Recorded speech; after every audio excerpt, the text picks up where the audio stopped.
and it looks like all the Hypsilophodon, they were like maybe in a herd or something like that, and they got mired in this like sticky mud, and they all got stuck there. So a lot of the material is this really, really fragmentary stuff. That's not, you know, there are some really nice individuals, but a lot of it is just this kind of material. So just little bits of skull bones, little bits of vertebrae. Can I have a look? Yeah, of course.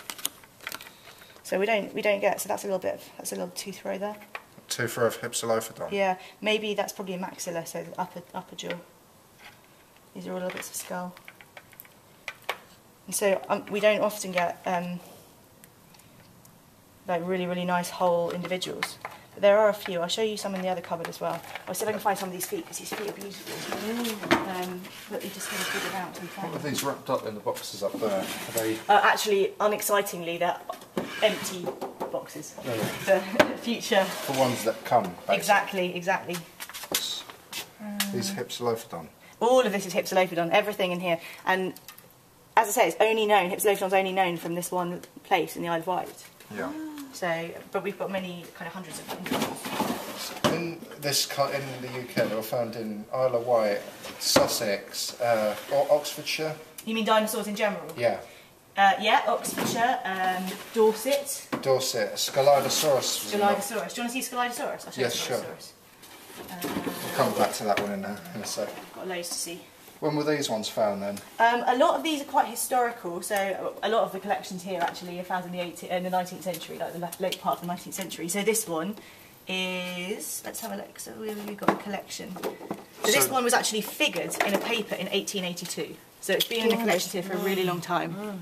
So this is the really important thing about having collections like this, is that you can, you know, we today can come back and look at specimens that were discovered that long ago, and we can check, you know, what people wrote about them then. And the problem is, if they go to private collectors and stuff like that, we can't do that, because the private collectors might, you know, sell the specimens, or they might die, and you know, the specimens disappear in their will or something like that. So it's really important that they're in these sorts of specimens are in museum collections, so that people can come back, you know, hundreds of years later and check all the conclusions. Oh look, this is quite cool. Can you see? These are some vertebrae of Hypsilophodon. Of Hypsilophodon. And can you see that it's got these little? These are ossified tendons, which are these little, oh my god! They're like tendons of muscles that run down the back of the animal, and they support the back. And you can see they've fossilised there. That's so shocking, isn't it? So that's, you get those lots in this kind of dinosaur. They're very characteristic of ornithischian bird-hipped dinosaurs. You got any specimens of Giganotosaurus? I don't think so, no. Or Carnotaurus, or... I'm not good on the theropods, but I don't think we do. Most of our material is British material, so unless we have casts of it. So what theropods do you have? Megalosaurus. We've got lots of bits of British stuff. But I actually don't think our theropod collections are amazing, to be honest with you. I'll tell you what we have got. We've got baryonyx. Oh, have we? You want to see baryonyx? Look, have a look at this one first. These are these little big feet. Oh my god! Wow. Is that the hat of the foot? That's the foot. Isn't that beautiful? It's all... That's the real foot of That's the actual real foot. God. Can you see the 5 digits? Oh my god. Support it underneath so that it doesn't fall apart. So if you take it, put your hand out like mine is. There we go. There we go. What do you think, Patrick? That's good. Good? Better than good, I think. It is, yeah. Wow, what a treat. Oh, it's amazing. So fine. So that's the closest you're going to get. Yeah. You don't? Sorry. That's alright, go on. So I'm back. Yeah, so baryonyx was one of the... Found in Surrey, wasn't it? Yeah, absolutely, in Ockley, in a clay pit. Yeah, can you still find them in Surrey? Well, yeah, the major problem is that there's not, you know, they used to be found in these quarries, and now the quarries are worked by much more mechanical techniques, so much more machines. It's, you know, things just get kind of crunched up before anybody even notices they're there. Oh, so you can sometimes, and they do still find material. Because every time I look on the internet for like fossils in the UK, they're always like referring to like ammonites, ichthyosaurs, and stuff. But are dinosaurs common or are they rare? They're pretty rare, but mainly, I mean, they should be. We have rocks of the right age at the right time. Yeah. But the problem is that they're all covered in houses or trees, or, you know, so in the Weald, south of London. Where do you guys live? Hillingdon. Which is near Uxbridge, last stop on the Metropolitan line. Right. So the other side of London, south of London, between London and the coast. You've got the Wealden Basin, which is was a big sort of basin with a river flowing through it in the Cretaceous, and it's filled with sediments, like floodplain sediments, and lots of dinosaurs live there, and that's where a lot of the dinosaurs from the UK are from, and where the first dinosaurs ever in the world were ever discovered. But the problem is that area is pretty densely populated, it's covered in forest, so if it was in the middle of the United States and there was no rainfall and there were no people there, we'd probably find hundreds of dinosaurs like they do in America. Oh, yes. But because it's covered in, you know, houses, my back garden and that sort of thing, then we don't find it. So. They're probably still there, but it's like, you can't see it. Exactly. So let's have a look. Okay, so in the museum, in all the different departments, there's a few specimens which are the most important, what the museum considers as its most priceless specimens. And they're marked by this red sticker with an S on. And what that is it's a salvage specimen. So say the museum burned down, and the fire brigade were going to come in and recover the most important specimens in the museum. The ones with the red dots. And this is the claw. That's the claw of Baryonyx. This is the claw of Baryonyx. So this is the first thing they found. There's a chap called William Walker, and he was wandering through a quarry, the quarry Lockley, and he came across this. You'll note the please not touch sign. Yeah. I definitely note it. This. And it was actually missing its tip when he first found it, and then he went back and found its tip several days later. But he found this, and he found a few vertebrae, I think, and he came up to the museum and he showed it to the two dinosaur researchers at the time, who were Angela Milner, who is still here, was just retired last year, and Alan Charrick, who's dead now. But she showed it to them, and they went back to the quarry, and them and a load of volunteers and museum and paleo people excavated it, and it's it was the most complete theropod found in the UK for 100 years. Wow. If not the most complete, I think, and it still is one of the most complete. There have been several subsequent discoveries of other theropods, yeah. So one of the really interesting things about Baryonyx, I have to go to the other case.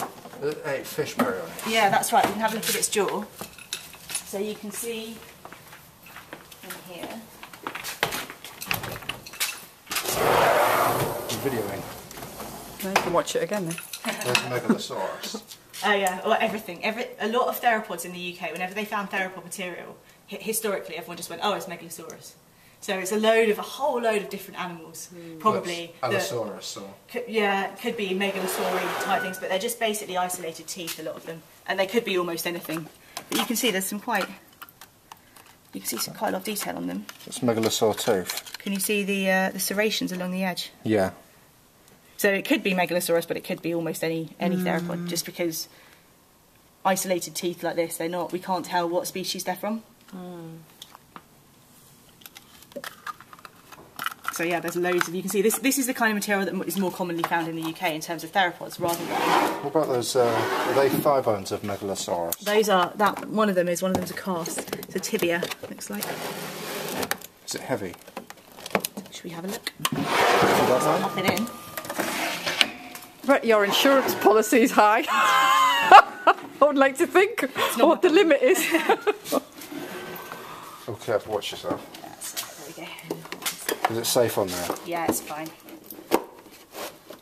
These make me so nervous, these things. They should have made them longer. They should have made them longer, shouldn't they? Yeah. That's the leg bone of Megalosaurus. It's quite surprisingly heavy. You're going to need 2 hands to do this. Alright, do you want to do take a camera to photo? Christina, yeah. You take a picture of you holding it, Patrick. Support it at the bottom where my bottom hand is. And then so all its weight's going in that direction. There we go. Okay, let's let me get another one, Patrick. Brilliant. Wow. So it was a fast runner, Megalosaurus. Yeah, that's the thinking, yeah. It's long, lower limb bones. So Suggested it might have been a fast runner. And chasing prey and stuff like that. Potentially, yeah. I'm just going to turn that over so that those two aren't rubbing at the end there. Sorry, I didn't No, know not if it was... at all, it's fine. Doesn't matter. It's rock, basically. you were going to show me I was going to show you more about I can hear messages coming in on Facebook already. So I've got about 25,000 followers, and a lot of them are sort of kids and adults that are mad for dinosaurs. wow. So they're really jealous of Patrick. Amazing. So I said I'll get as much info as I can. Yeah, okay, let's try and open some. Oh. As you can see, another salvage specimen. Yeah. And that's the jaw of Baryonyx. Imagine that the animal was lying upside down, and we're looking up into its lower jaw. So that's looking up into its lower jaw. Oh, yeah. And those are its teeth sticking down. Is that a real one? This is the holotype and only known specimen. Wow. So you can see it's quite fragile, so that's why I'm not going to pick it I up. better get there. Get in there. That's the teeth. The teeth are quite big. They are, aren't they? They are quite big. And can you see this shape, that it's kind of like a rosette? There's that fella over there. Yeah. I see him on telly. You might well have done. So this is a rosette shape, like this. That sort of shape is really, really characteristic of animals like crocodiles and gharials and things like that, which eat fish. So this is one of the first evidence this animal ate fish. And then they also found fish scales in its stomach. So that would kind of confirm that it ate fish. Its diet was fish, yeah. But they also found a baby iguanodon in its stomach as well. Suggests it was a flesh eater. Exactly, so it was a meat eater, but maybe it just preyed on lots of different anything small that it could get its hands on. Yeah. But it also begs the question, why did it need that really, really big claw? You got any specimens of Neovenator? I don't know. You know, I heard of Neovenator. I have heard of it, I just don't know whether we've got it. It might be the Isle of Wight. It might be in the Isle of Wight Museum. Yeah. Is it in the Isle of Wight Museum? Isle of Wight. It's an Isle of Wight specimen, but yeah, it is, yeah. I don't know whether it's here or whether it's in the Isle of Wight Museum. Probably, I was just wondering if it was. I don't know that we have got it. I have actually got it over there on the list. You got any ones of Triceratops? Yes. Or Stegosaurus? Oh! I did my PhD on stegosaurs, so they're my favourites, yeah. I'll just have a look if we've got any of those. Is that a photo of these posters? Yeah, go ahead.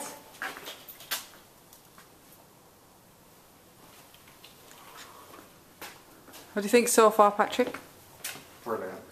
Too bad I don't do this for a living.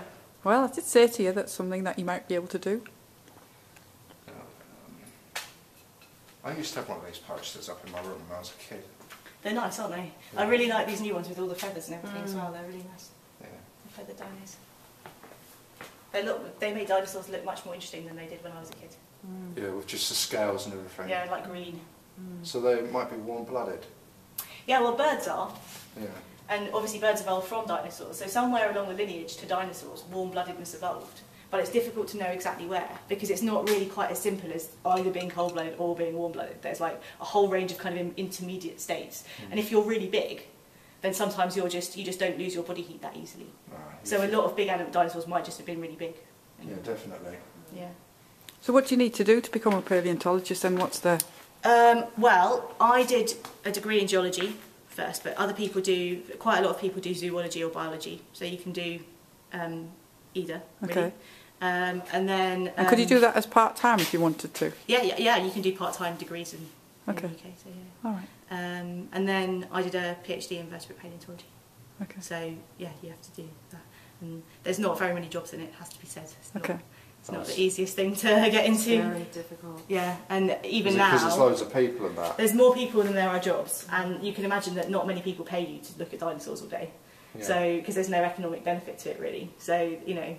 And even now, like in my current job, I'm in a 3-year contract at the moment, but that runs out in a year and I might not get another job. So it's you know, I'm like 10 years out of university, so it's very uncertain kind of career path.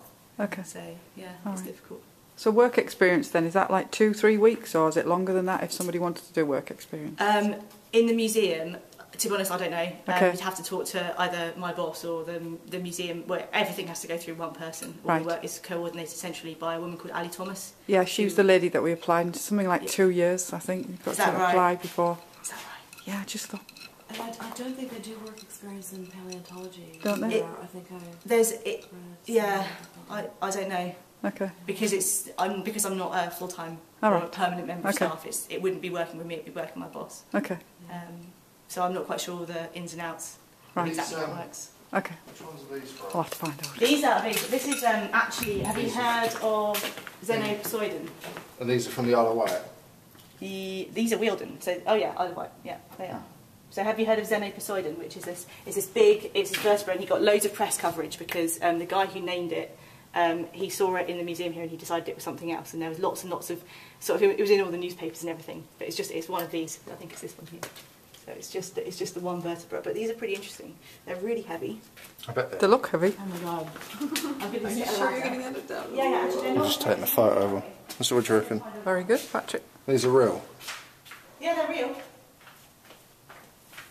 Are you sure you want to take it down? Oh, I wonder what's the oldest dinosaur in here.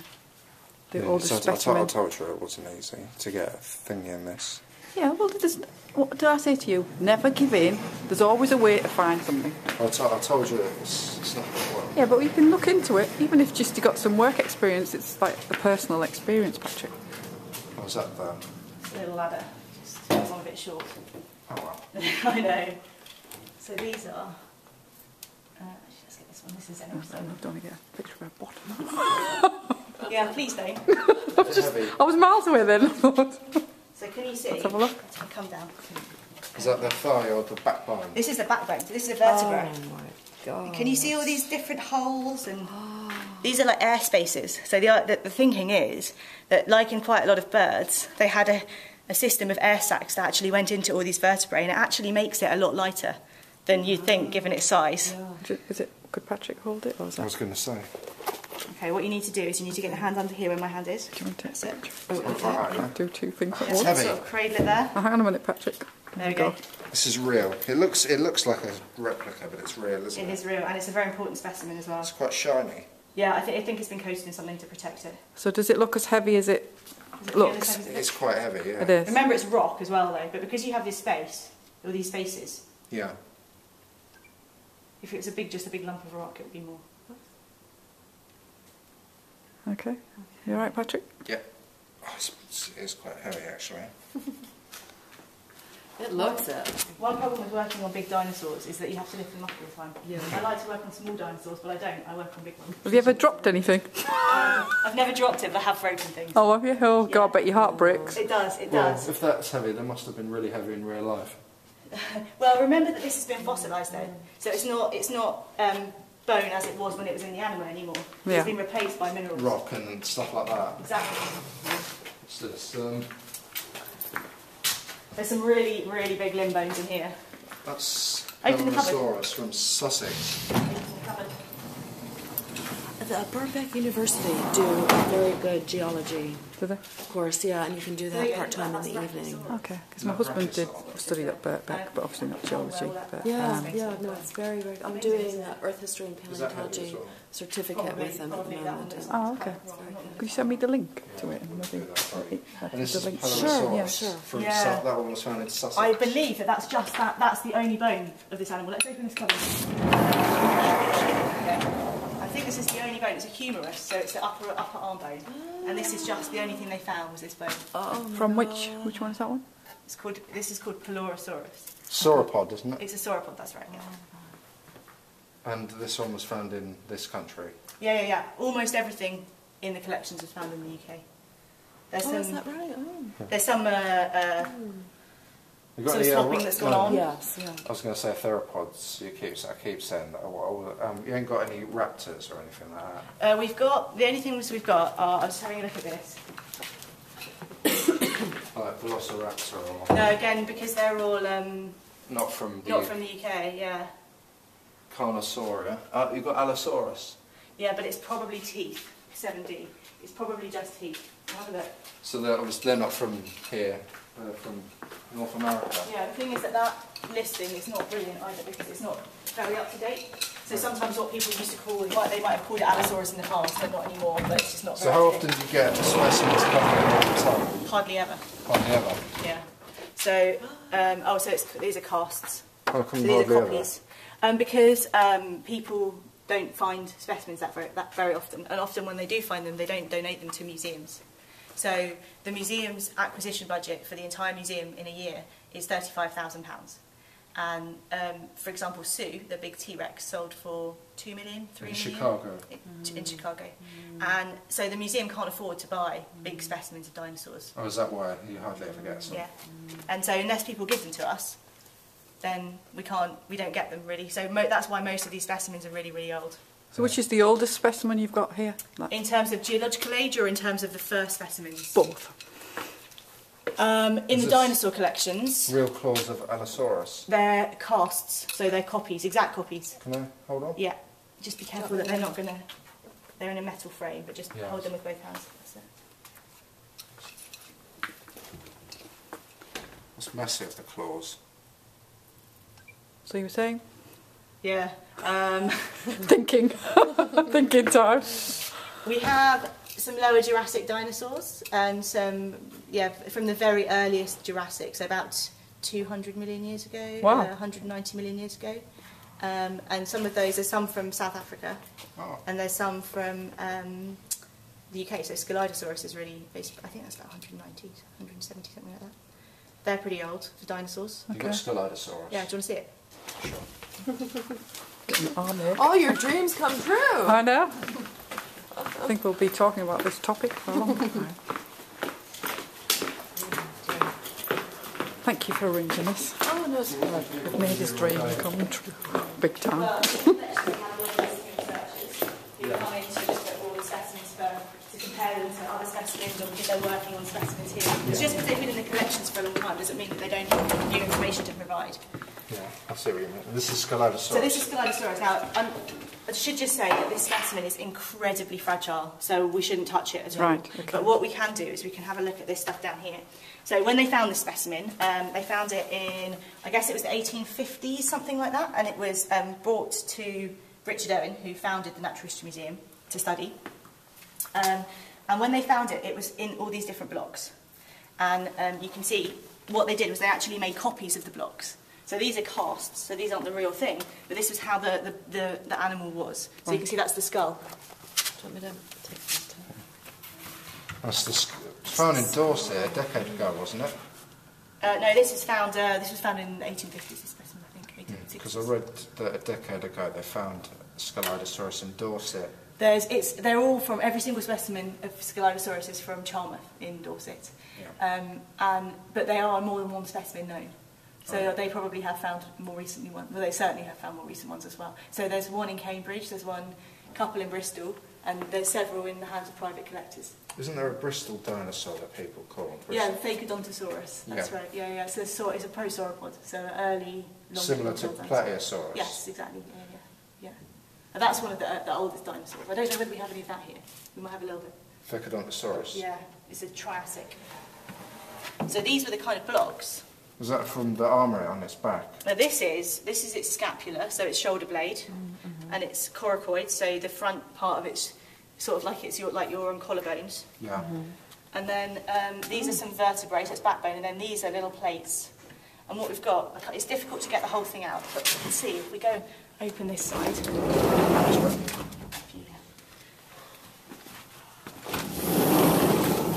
So we've got the whole specimen, and it was found complete and articulated. So you can see we've got more backbones here. We've got all these little plates along the back, and then some legs. And then if we open this one, Oh, my God. and if we go like this,